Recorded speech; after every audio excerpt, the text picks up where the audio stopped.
One of the times that I was privileged to hear that speech, Senator Daniel Inouye was right here in this room, how he came to understand the Jewish people, so we pay tribute to him today. We're also paying tribute to Iron Dome. If you haven't spent any time in State Road when the red alert rocket comes, I have. You got 15 seconds in that to take shelter. And yes, we believe in God and prayer, but the Iron Dome is certainly a game changer. And for that, we're here to pay tribute to the men and women of the United States Congress, the Senate. My obligation, my job, my privilege here today, amongst many worthy leaders who are here all across the country, is to introduce a friend, United States Senator R.Warner, from the state of Virginia, has established himself as a national leader to find bipartisan consensus in a town that doesn't often see it. He has been a champion for military men and women.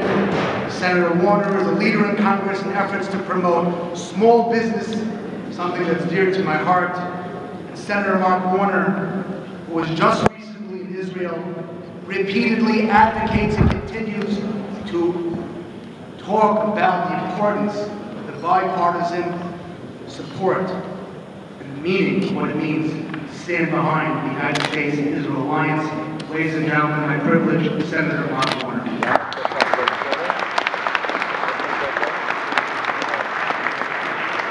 Thank you so much. It is a great honor for me to join. I know so many others. I know there's an enormous, impressive program. I will be brief.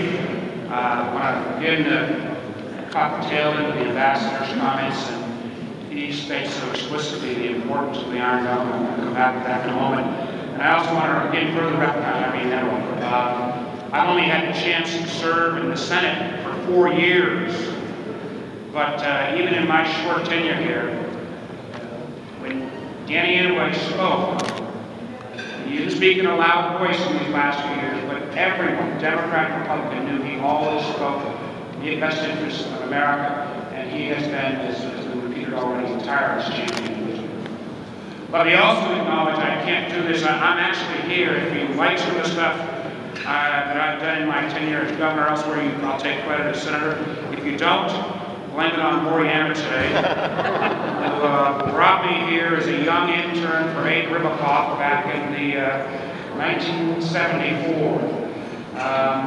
But in many ways, that kind of belief that in democratic societies people can come together and get things done is, I think, a cornerstone key to the relationship between the state of Israel and the United States.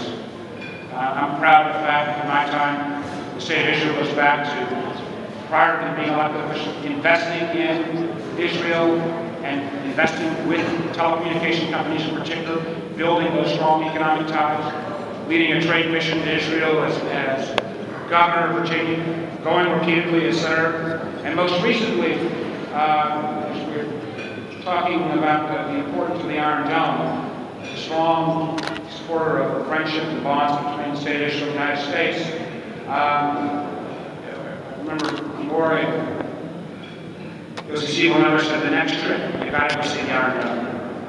And the ambassador's gone through that 85% success rate of taking missiles out of the sky. But when you see the Iron Dome so close to the border, with the fact that those 15 seconds between a rocket being fired and potential death, you realize the enormous vision that Senator Inouye had, and again, the enormous collaboration on both the military and friendship basis between the state of Israel and the United States.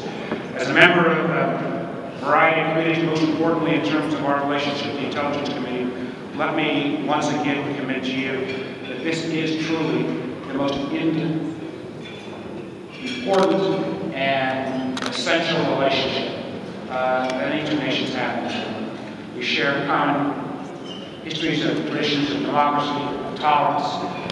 Those traditions in so much of the world, particularly the Middle East, are under enormous assault. So it is a great pleasure for me to join in the tribute to Senator Inouye, to join with so many of my friends in Congress, and let's try to commit not only to strengthening this relationship, but let's not make support for the state of Israel the last bipartisan relationship in this United States Congress. We've got so much to do as a nation to get our nation back on the right path, and I look forward to working with you, not only strengthen this relationship, to take on these other issues as well. Thank you all so very much.